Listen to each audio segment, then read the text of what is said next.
ఉత్తరప్రదేశ్ కుశీనగర్లో ప్రధానమంత్రి మాట్లాడుతున్నారు. ప్రత్యక్ష ప్రసారం ద్వారా చూద్దాం. यह भूमि पर दुनिया में सबसे पहले लोकतंत्र का जन्म भइल गणराज्य के ई पवित्र भूमि से प्रदेश में परिवर्तन का हुंकार फूंकले के अब समय आ गया बा। रउआ लोग अब प्रदेश के विकास खातिर भी गौठी बांधी के तैयार हो जाई।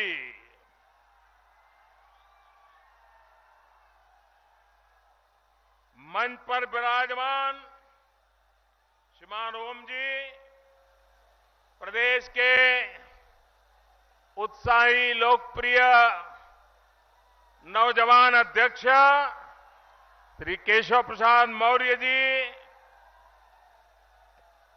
आदरणीय कलराज मिश्र जी, श्री मनोज सिन्हा जी, अनुप्रिया पटेल जी, सांसद श्रीमान आदित्यनाथ जी, रीता बहुगुणा जी, श्रीमान रमापति जी, रामेश्वर जी, सूर्य प्रताप जी, उपेंद्र शुक्ला जी, स्वामी प्रसाद मौर्य जी,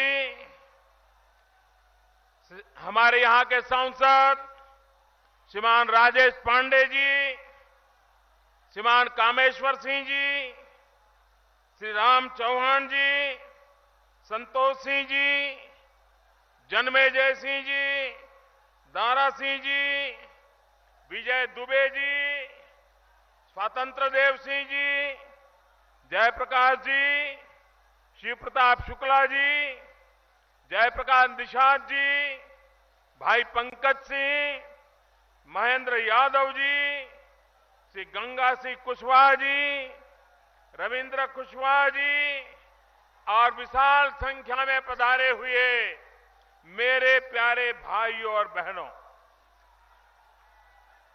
मुझे एक बार फिर आप सबके बीच आने का सौभाग्य मिला है। 2014 के चुनाव में मैं उत्तर प्रदेश के काशी क्षेत्र से चुनाव लड़ रहा था। उत्तर प्रदेश के कई स्थानों में जाने का सौभाग्य मिला था, लेकिन मेरे भाइयों बहनों, उस समय मैं खुद चुनाव लड़ रहा था। यहां कुशीनगर में भी आया था, लेकिन उस समय सभा में इससे आधे लोग भी नहीं आते थे।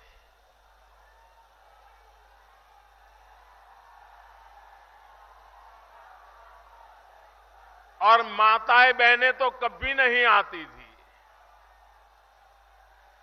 आज इतनी बड़ी तादाद में माताएं बहनें मुझे आशीर्वाद देने आई हैं।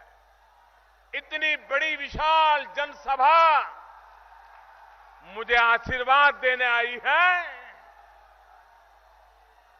माताएं बहनें, भाइयों बहनों, मैं आप सबको सर झुकाकर नमन करता हूं, आपका अभिनंदन करता हूं। और आपने मुझ पर जो ये विश्वास जताया है, आपके आशीर्वाद से, आपके विश्वास को कभी मैं चोट नहीं पहुंचने दूंगा, आंच नहीं आने दूंगा।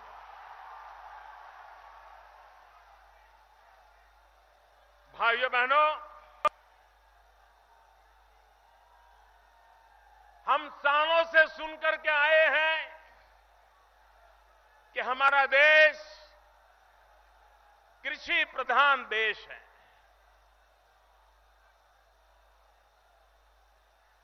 अगर भारत में गांव, गरीब किसान,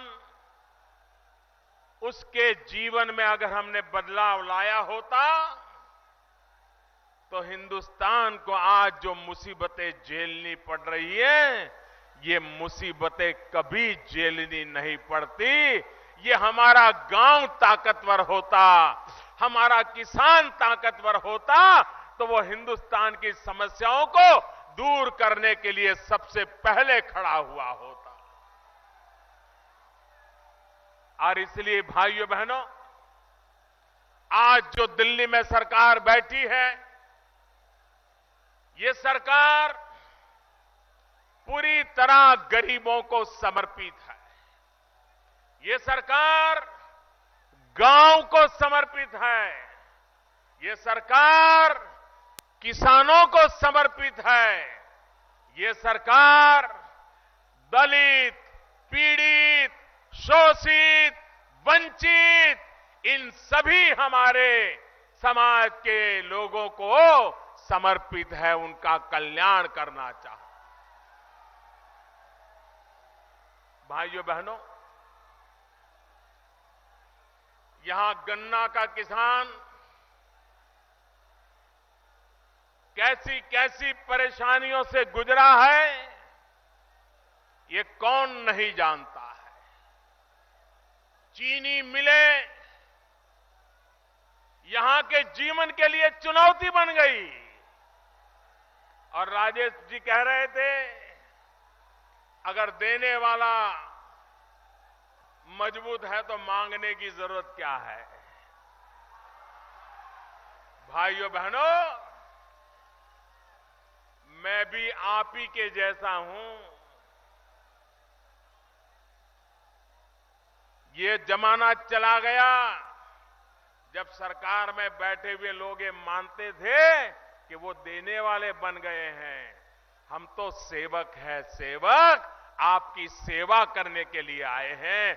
आपका कष्ट हमारा कष्ट है। आपकी कठिनाइयों को दूर करना ये हमारी जिम्मेवारी है।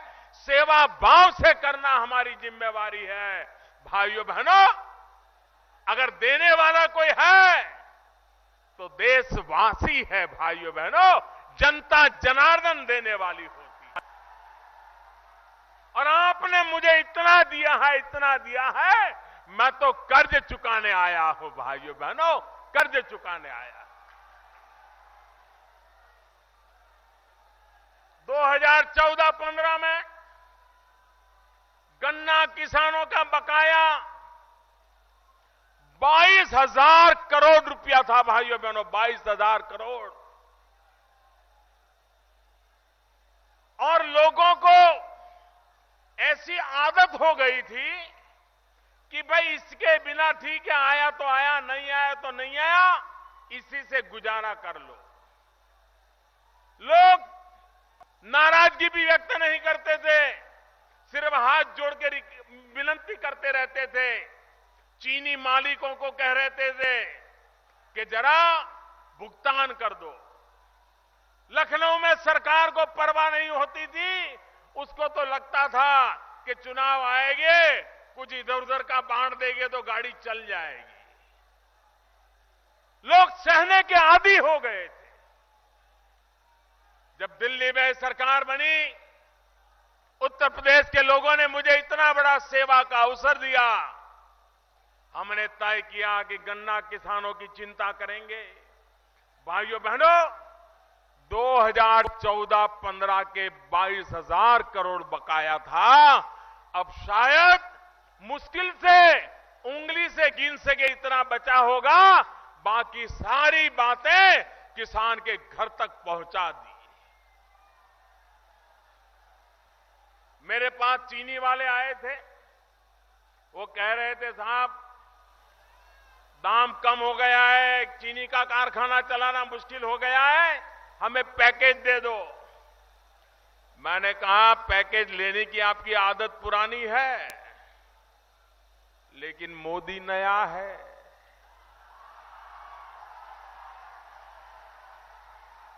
मुझे ये पुरानी आदत आती नहीं है। तो पहली मीटिंग में मैंने कहा जो मांगो देने को तैयार हूं, तो बड़े खुश होकर के गए। फिर मैंने धीरे से अफसरों को भेजा और मैंने कहा कि जरा मुझे सूची दो, कौन कौन गन्ने किसान का कितना पैसा बकाया है, उसकी जरा सूची दो। तो चीनी मिल के लोग जरा कांपने लग गए। फिर दोबारा मिलने आए। मैंने कहा पैकेज मिलेगा, लेकिन कारखाने के मालिक को नहीं मिलेगा। हमें सूची दे दो। गन्ना किसान का जो बकाया है सीधा सीधा उसके बैंक अकाउंट में जमा करेंगे, आपको बीच में नहीं आने देंगे।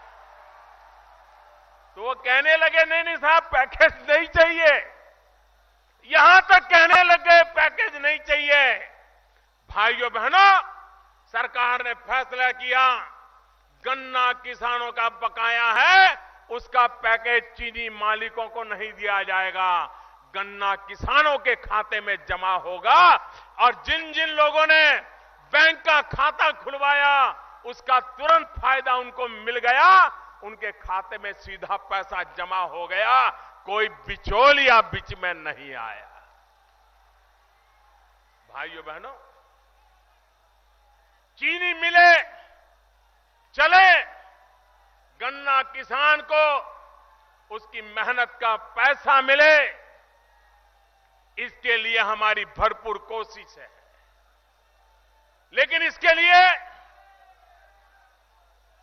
एक के बाद एक कदम उठाने पड़ते हैं। हमने कदम उठाया कि जब चीनी का दाम कम हो जाता है दुनिया में, तो चीनी मिलें बंद हो जाती हैं। चीनी मिलें बंद हो जाए तो गन्ना किसान का गन्ना कोई खरीदता नहीं है, और खरीदता है तो 3 महीने 4 महीने के बाद खरीदता है, और तब उसका वजन कम हो जाता है। वजन कम हो जाता है तो किसान तो घाटे में ही चला जाता है। ये खेल चलता रहता है और बेचारा किसान चुपचाप सहन करता रहता है। हमने तय किया अगर दुनिया में चीनी का दाम इधर उधर हो गया तो हम हिंदुस्तान के चीनी के कारखाने में चीनी नहीं बनाएंगे तो इथेनॉल बनाएंगे। इथेनॉल बना करके पेट्रोल डीजल की जगह पर उसको उपयोग करेंगे, गाड़ी चलाने के लिए उसको जलाएंगे, लेकिन किसान का गन्ना नहीं जलने देंगे। और चीनी मिलों को इथेनॉल बनाने के लिए मजबूर किया। जिनके पास प्लांट नहीं थे उनको कहा है प्लांट लगाओ। चीनी का दाम गिर जाता है तो चीनी मत बनाओ, इथेनॉल बनाओ, और पेट्रोल की जगह पर इथेनॉल उपयोग करो, डीजल की जगह पर इथेनॉल उपयोग करो, लेकिन गन्ने के किसान को मरने नहीं दिया जाएगा। यह काम हमने करके दिखाया भाइयों बहन। 100 करोड़ लीटर अब तक का हिंदुस्तान का रिकॉर्ड है कि भारत ने 100 करोड़ लीटर इथेनॉल बना करके गाड़ियों में उसका उपयोग किया। उसके कारण जो विदेशों से तेल लाना पड़ता है उसमें हम कुछ बचत कर पाए, इधर गन्ना के किसान को भुगतान कर पाए। भाइयों बहनों, समस्याएं आती है, लेकिन समस्याओं के रास्ते भी खोजे जा सकते हैं। ये सरकार ऐसी है जो समस्याओं को भी सामना करने के लिए हर पल तैयार रहती है, जनता जनार्दन के साथ खड़े रह करके चलती है। भाइयों बहनों, मैं हमेशा कहता हूं उत्तर प्रदेश का भला तब तक नहीं होगा जब तक उत्तर प्रदेश का पूर्वी उत्तर प्रदेश उसका विकास नहीं होगा। पूर्वी उत्तर प्रदेश का विकास होना चाहिए, और विकास करने के लिए रेल का काम हो, रोड का काम हो, इसके लिए भारत सरकार अरबों खरबों रुपए लगा रही है। हमारे मनोज सिन्हा जी रेल मंत्री दिन रात लगे हुए हैं कि रेल में विकास उत्तर प्रदेश में कैसे हो, उत्तर प्रदेश के लोगों को कैसे लाभ मिले। पूर्वी उत्तर प्रदेश में कोई बीमार हो जाए तो कहां जाए, कब पहुंचे, अच्छी अस्पताल नहीं। भारत सरकार ने निर्णय किया गोरखपुर के अंदर एम्स का अस्पताल लगा देंगे और उस पूरे इलाके के भाग्य को बदलने के लिए, उनको आरोग्य की सुरक्षा देने के लिए हम काम करेंगे।